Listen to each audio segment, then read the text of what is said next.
Good morning. We're live. Welcome to Sunrise Extra. Brenda Braxton is going to start us off with telling us about 3 of her worst habits she has. That's today's topic. Actually, we're starting with Chicago, Rob. Oh, Chicago. Look at him try and seize control.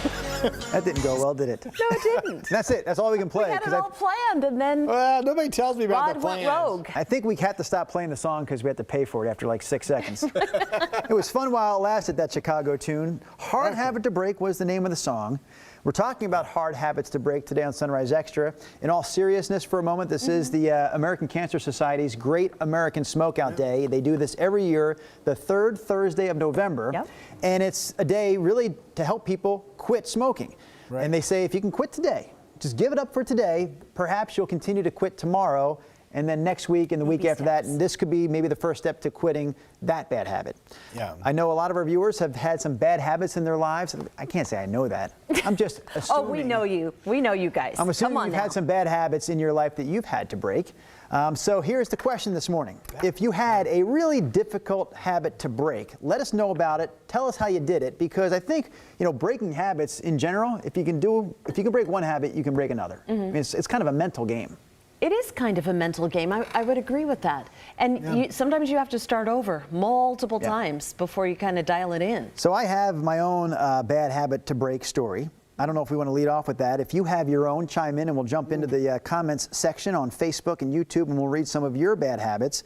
Can we do a quick one? Yeah, please do. Darlene, good morning to you. She says, I quit smoking in 1990 before cigarettes were a carton. Yeah, they're expensive now, aren't they? Yep. Remember when they used to sell them in vending machines? Oh, yeah. Oh, sure. Yeah. What a terrible thing. You for pulled that kids. tab. Because I remember they had a vending machine in some restaurant up the street, and us evil little kids would go up there for 50 cents, and we could get, I mean, there was nobody in the lobby, and we would get like a pack of cigarettes. Yep. I could never inhale a cigarette. Like, I could never actually inhale it. Thank goodness. Well, you know how you do it and you would blow the smoke through your nose? I could never do it. No, We smoked in the tree. We did everything in this tree house when I was a kid. But, but yeah, I never could do that either. I never could get the smoke to come through my nose. I don't know how you do that. Again, I mean, serious subject. I know kids dabble and do things, but I had an aunt who had cancer. She was a longtime smoker, and she did exactly that, you know, always blowing the smoke out of her nose and her mouth.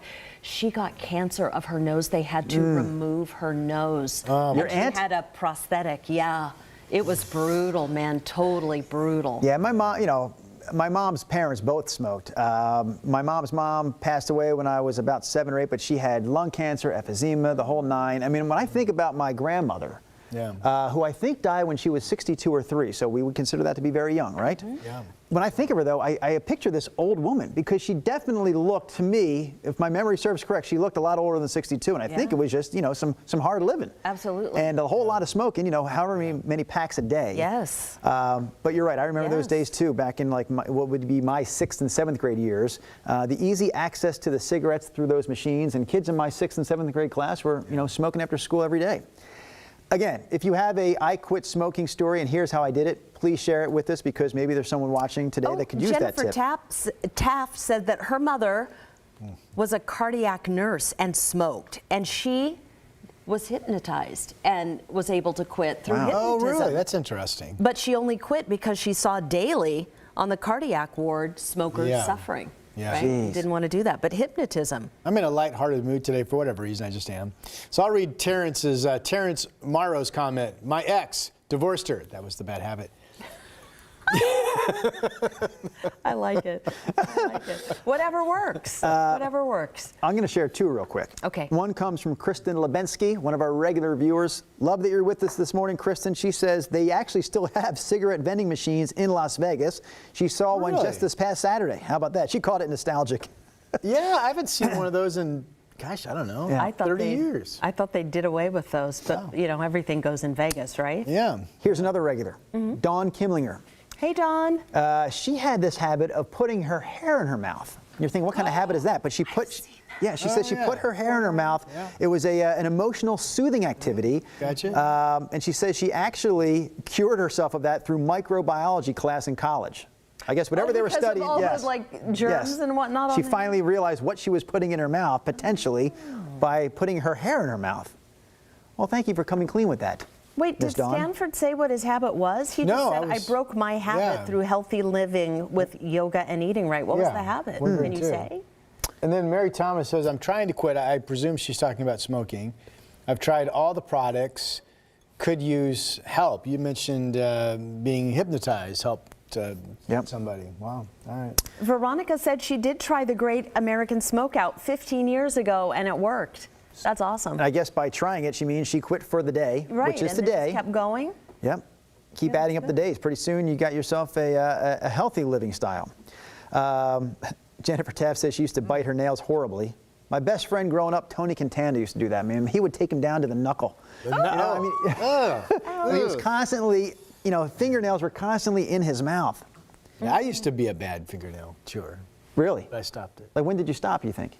As an adult or as a, Oh, no, recently. And in the last, I'm going to say, really, to where it's become rare for me to bite my nails, just in the last 10 years or so. So why did you stop? Or like, was there somebody who said you need to stop that and you said, okay, I'm going to make an effort? Like, tell us the story. Honestly, I don't know if this ever happened to people, but if I would chew my nails and they get a piece that comes off the corner down too far, then you get like a little. You rip it down to the quick. You get an infection that pops up. Oh, ow. You get the little white pus on your finger that hurts for several days.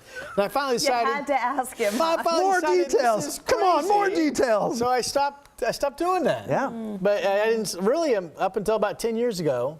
I wouldn't do it like all over the place, but it's very rare for me to do it now. Once you started tasting the pus, you said, I got to stop doing this. I got to stop. Oh, Susan Decker says chewing on pens. Chewing? That was her habit. I put them in my mouth and do that. Yeah, I do. All right. Let's see. Darlene also said that her employer at the time paid for 5 of us to go through the Smoke Stoppers program through St. John's Hospital in Longview. And I'm the only one who didn't have to pay him back. I wonder what they did. Oh, that was an interesting deal. Yeah. Yeah. I'm curious what the main crux of the program was. Well, chime in with one more comment, please. All right. Connie Staub Miller, one of my favorite Millers. My sister is also a Miller. She married a Harry Miller. Anyways, Connie. Connie says, I used to watch cable news all the time. Bad habit, she says. Politics was her addiction. She also says she had a habit of being on Facebook too much. She's on Facebook right now. Yeah. Greg Broadwater, just a quick apology. If you want to know why I'm apologizing, you can see Greg Broadwater's comment there. Okay. All right. Really? An aside. Noah says, I actually quit smoking by switching to vaping and then bringing down the nicotine percentage slowly. I know vaping is kind of questionable, especially with the flavored juices and it being popular with kids. But on the other end of the spectrum, it can be a tool for people to quit smoking cigarettes. Yeah. Speak. Candace Nicole. Did anyone read an earlier comment from her? I don't think so. No, I don't think so. So I'm thinking she's just listing these as good ways to break any bad habit. Okay. Working out. Yeah. Crocheting. Interesting. Eating well. Eating well. Unless those were the addiction she had, which I wouldn't call working out. I guess you can work out too much, sure. Yeah. Can you crochet too much? I guess so, if you never stop. Can you eat well too often? I didn't think so. Well, yeah, I do that. Well, it depends on what you mean by well. You know, when I read that comment, eating well, I'm picturing mashed potatoes, gravy, and fried chicken, because to me, that is eating well. Candace Nicole, can you explain your comment? Why did you list those 3 things, working out, crocheting, and eating well? Are those bad habits of yours, or are those ways to kick a bad habit? Oh my gosh, Ginny Carlson, I had this one too. Chewing ice. What? Is that a bad habit? I love chewing ice. Let me tell you the downside. All right. I was chewing ice because I loved to chew ice. Big cubes? Yeah, me too. Huh? Like big cubes of it? Whatever cubes were in the drink, I was chewing the ice. Yeah. And I actually, all of a sudden, my jaw locked and I had sheared a disc up here, a horizontal disc. It's supposed to be, the dentist at the Holy time, cow. they could not figure out what was wrong with me, right? And because I could not then close and just set my teeth, there was like a little gap in it because there was something that went haywire with the ice. So over months, literally, my dentist sent my x-rays around the world, and some doctor in Italy figured out, he goes, I have a patient that happened to. And it was some really strange thing. From chewing ice. Yeah, it sheared a disc. When was this? When was this incident? Was it like within the last 10 years? Okay, so you were in the broadcast business. Oh, yeah. You had to take time off then, right? It was painful to talk, to move your mouth? No, I just couldn't close my teeth. It was a very slight, but they didn't set right. It was weird. So weird. Every time something happens to me, it's weird. Yeah, you do have a couple of interesting medical mishaps. I absolutely do. Yeah, that's bizarre. Yeah, it is. Chewing ice. I wanted to pre-read Willie's comment, so I only got through half it. I'm just going to go ahead and read it all. Willie Huey, by the way, participated in our viewer recipe series on the Sunrise TV show this morning. Armadillo eggs was his recipe. Yum. Awesome. You can hop over to my Facebook page to check out that recipe. Yep. Shameless self-promotion right there, Rod. Yeah, a little appetizer. Okay. Really good. Yep. So Willie Huey says, I used to eat fast food almost daily. That was his bad habit. Me too. Then Willie says, one day I had a medical emergency after an Arby's all beef, and they found I had an overactive gallbladder. We always think you're kidding, Willie, but I think this is a true story. Yeah. He says, I was in the Navy at the time, and the doctor said, we can pull it out, the gallbladder, and you can eat fast food again, or we can leave it in, and you can stop eating the fast food. Oh, what do you choose? They left it in. They left the gallbladder in. He says he hasn't had fast food in 22 years, Willie Huey. Willie, I would have gone the other way. He says, Take that. you really, would you have? Well, I mean, it's not that unusual to have your gallbladder removed. Have you had yours removed? No, my father has. Okay. Yeah. What is the gallbladder best known for? Yeah. I don't even know. Does it That's help why I with, said it's like, okay. bile or some kind of like, is it?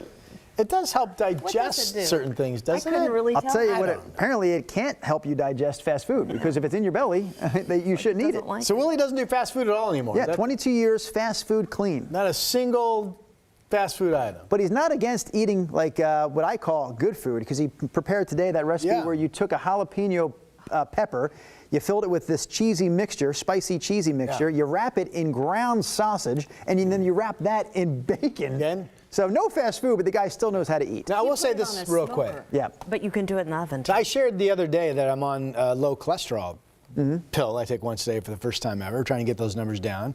So part of that is reducing fried food, reducing fast food. So I think over the last 2 weeks, I've had one McDonald's hamburger, which is, I mean, that's down 90%. In the last 2 years. So I'm doing or the last better 2 weeks. at telling myself it's important I get my cholesterol numbers down. And I actually feel better already a little bit too. So honestly, before this effort on your part, how often were you eating McDonald's hamburgers? I don't know, probably 3-4 times a week, I'd say. Yeah. And just 4 times a week on your own, driving home or whatever, you would just drive through the drive-through and grab a hamburger. Yeah, something like that.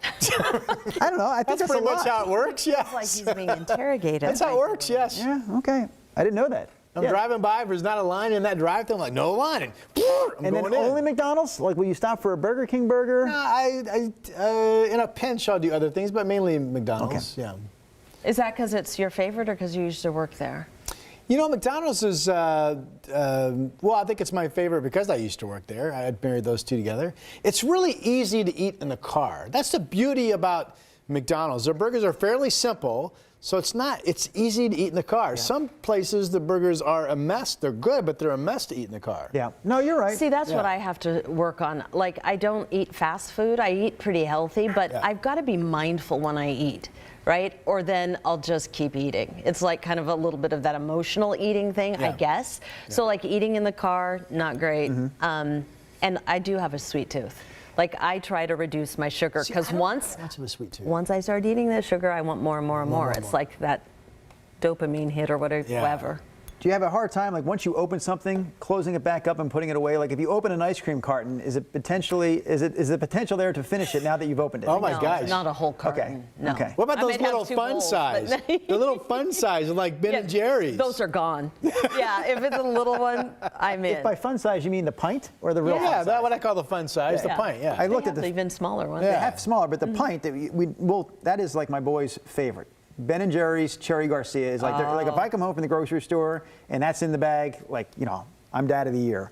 And I looked one time just to see, like it says it's 3 servings, that pint. And it's really, for them it's 1. Yeah. They split it in half and it's done. Yeah, and they're about this big And around. it's, They're and it's growing. so expensive. I Their try to tell them, like, metabolism boys, is great. this Ben and Jerry's ice cream is Not a very problem for them. Jennifer Taft says it's Rod's comfort food. I love McDonald's.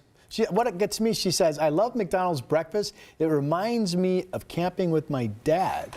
Oh. Did you get Egg McMuffins when you were camping? I think I can relate because my Can you? boys would associate McDonald's breakfast with skiing. Because when they've gone up with my wife, their mom, she would always stop at McDonald's on the way up to Mount Hood, and they would grab some breakfast sandwiches, and on the way, so that they kind of associate those breakfast sandwiches with skiing. That's Joe's Donuts for us up in Sandy. Okay, Donuts. Noah's weighing in again. He said, I used to drink 2 to 3 energy drinks a day, and I started to have heart palpitations. Oh, wow. I really think there's going to be a pretty big link between energy drinks and these kinds of issues if there haven't been studies done already. Now I only have 1 half-calf Dutch Bros coffee in the morning. No other caffeine throughout the day. Those are high in sugar and caffeine, right? Those Yeah, they energy are. drinks? That's a serious They're always jolt. too I don't like the way they taste, so I never really had them. I got into a little bit of a habit with, I was doing vodka and Red Bulls, like in my mid-20s. Yeah, you know, okay. like we're going Yeah, out yeah. tonight, and I'm tired. You put vodka in the Red Bull? It's like a chaser. Well, you put you mix, instead of mixing it like a vodka tonic, it's a vodka with Red Bull. Yeah. Like that is the mix that Yeah, I you put in guess with the I've drink. heard, And that was not a good combination. Yeah, no, not for me. I remember, Angry, wide awake drunk. right, oh God, manic. I was always a happy drunk, I must say, according to the stories that I don't remember that other people told. I could totally When I was see younger. you. Yeah, no, as a happy all the time, no matter the state. I remember my son gave me, he had these little packets when he was, I think he was a teenager, he was working out or whatever, and it was some little, like something that you were supposed to take before you worked out.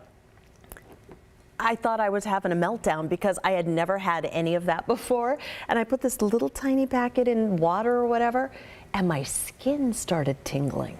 And he's like, that's what's supposed to happen. I'm like, oh, I hate that feeling. Right. It was so weird. It was like everything. I thought, I'm allergic. He's like, no, that's it. It was so weird. You know, I do think if you're going to quit something, accountability can be a great asset. 100%. And to me, it's the same as with working out, right? If you're trying to, working out regularly is so hard for so many people, right? 2 reasons. People say, I don't have the time, which, you know, I believe that's true. But then you also, a lot of times, don't enjoy it, right? I don't. Yeah, I don't overly love. Some people love it. It's their thing. I think a lot of people don't. I've never overly loved it. I think the 3 of us all fall into the I don't really love it category. Unfortunately. And so if you have someone to push you to, you know, I'm going to work out, so you have to work out. Okay, I better work out because they're working out. And the same thing with this habit deal. If you can find someone to break a habit with, that can help. If you know, like, if we're talking about smoking, if you have a fellow smoker and the 2 of you can together agree to break it, then maybe you can keep each other, because some days you may feel like doing it, but you know, if the other person's not, you don't want to be the one to break the chain, so to speak. Oh, no, absolutely. No, I think that's a great idea. When I had a bad gambling addiction, again in my 20s, the Red Bull, the vodkas, and the gambling. Oh, nasty combination. Wow. But man, it was I'll tell you, without getting into too great a detail, it was a legitimate gambling addiction that kind of like ruined me financially for a few years. Thankfully, I was single at the time, so I was only ruining myself. Right. But I met my wife, and I was still gambling hardcore. Like, basically, it was a daily habit. Every day I was checking the sports pages to see who I was going to bet on that night. Hopefully not always the Philadelphia teams. They weren't that great. I had some rules, and betting on my team, win or lose, was one of my rules. I wouldn't. All right. Anyways, met my wife, my now wife, and I could just tell, like, this woman is not going to put up with that. Like, I just knew. Like, immediately meeting her, I'm like, this is not going to go well. How am I going to explain to this woman that something I like to do every night is bet on baseball games, and I often lose? Look at how much money I've lost in the last 6 months. It doesn't sound great when you put You're it still that into me? So I thought to myself, okay, I'm going to stop. At least I'm going to stop, you know, and that whole courtship thing, like, distracted me, I think. But I guess, like, being accountable to her, she didn't even know she was being my, you know, she was, You I was knew. holding her. Yep. Yeah. But I knew, and so that kind of got me stopped. And I can tell you right now, with gambling, and it's been 18 years since I was really in over my head. Yeah. But if I can still get in. If you go to Vegas with me and we sit down at the table, you'll have to pull me away. Like, it's still there. Yeah, So, it's that little, yes. Wow. Yes. little bit. But you found something that you loved more. I mean, Yes. isn't that also the That's kinda trade-off? cool, yeah. Like how you break something, you're like, no, I want Mia, not that. And it's to me, it's probably the same with smoking. I never smoked, but I can appreciate the difficulty it takes to quit smoking because of that difficulty quitting gambling. You can't do it a little bit, right? It's like you either quitting or I guess what I'm trying to say is you can't cut back a little. With smoking, with gambling, with any of these addictions, you got to go all the way. Yeah, no. Someone told me not to do that, and I still disagree. They said, oh, you can, no. Small steps. I said, no. How about one huge step to nothing? Right. And Sometimes that's the best way to do it. Yeah. All right. Anyways, we're done. All right, are we you done? done? Yeah, I feel- Elizabeth I Flores, feel though, she exhausted says now. Dutch Bro, I'll check the stream later. She says Dutch Bros Ice Golden Eagle with white coffee. So good. So is that something that's really sweet, so she wants to give it up, but I'm curious what's in it. I'll check the stream later. Elizabeth, tell me what's in this Golden Eagle Dutch Bros. Sheila Speck see says that. she stopped her husband's cigar addiction by giving them away. Wives will do that. Came home, no more cigars. Yeah. All right, we Yeah. probably have to run and All do right. a little Today Show cut-in. I think Jennifer just diagnosed me. What does it say? Have you- Jennifer says, Drew, have you gone through ADHD testing? I mean that seriously because with the gambling, the driving fast, I'm just thinking, to answer your question, yes and yes. Yes and that? yes. All right. Now we're done. All right, you guys have a great day. We'll see you tomorrow on Sunrise Extra.